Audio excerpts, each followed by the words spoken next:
Now, I heard you saying that, some of them, they are visiting China with their own initiative and with understandably, because there are some things that they are not getting from their relationship from the other world, from the Western world. And so they go, and because China believes so also, in trade, not in aid.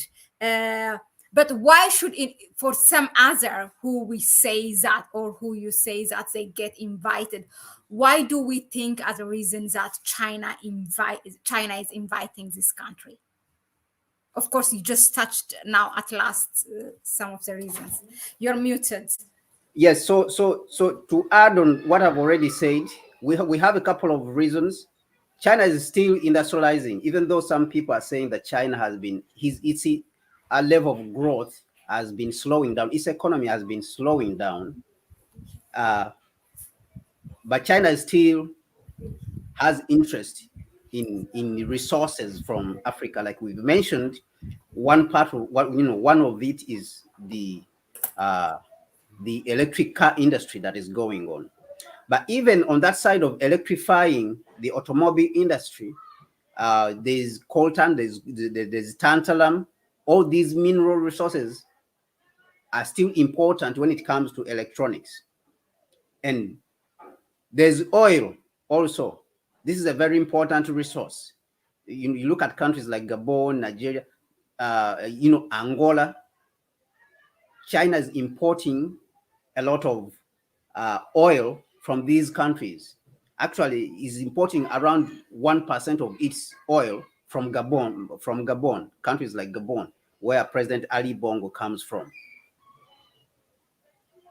Various countries on the African continent have various interests, have various advantages which China wants to take, advantage of, or have various goods which China wants to, to take advantage of. When you go to South Africa, it's very strategically located also, where we see the direction of South Africa, where it is.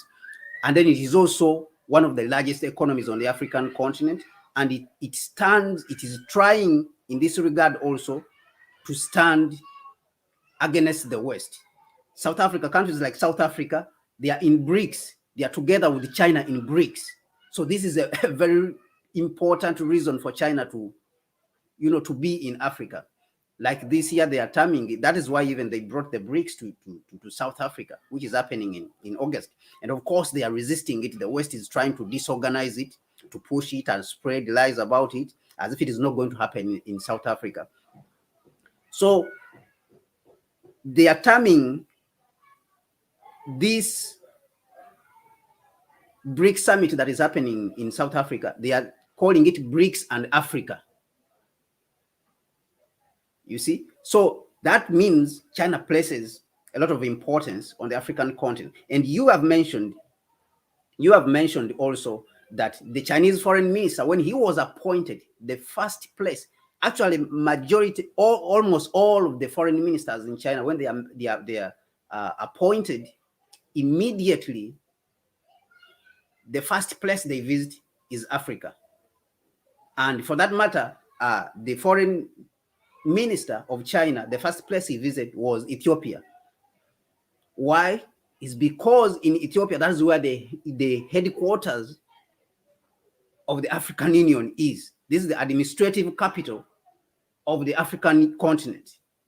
So it is only right for him to visit there, because they are seeing where the continent is going. Now, number two, apart from the resources and the reasons of strategic locations, like you can talk of Ethiopia also is a very strategically located country. Tanzania is also just across China. It's just across China, that is very near China.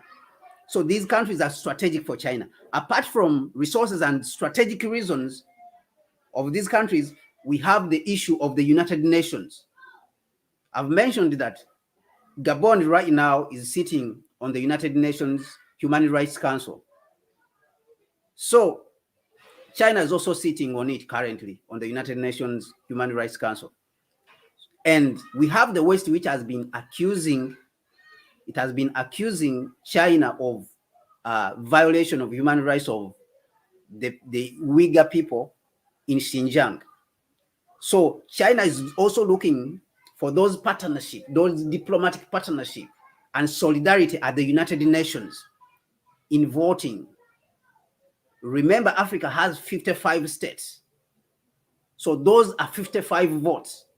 So if you can secure those, there's nowhere they can, there's no one who can defeat you at the UN. That means all your interests will be taken care of when it comes to the voting at the United States, or at the United Nations, or as far as the United Nations votes and voting on various issues are concerned. So these three reasons, I think they are the reason, they are the very core basis of why China, is instead ramping up its engagement with the African leaders and also inviting them to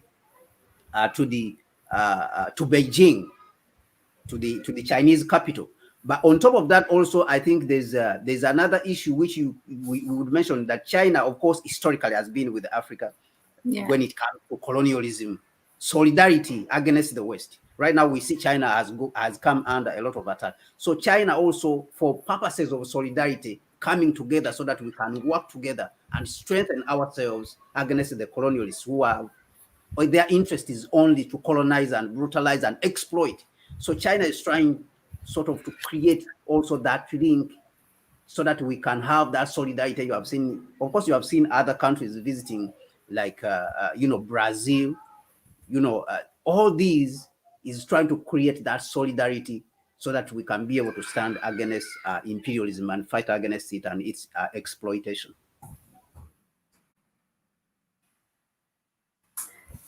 Thank you, Kwame, really for that. And, and to remind us, China's relationship with Africa is historical, because many people Africans, tend to believe or take it for granted that our relation only started when Africa started to be against neocolonialism. No, China has been there historically, politically, economic-wise, culturally, military-wise. So it has been a long way, this China and the continent or Africa's relation has come, but we cannot deny now that it has been strengthened since there is a common interest.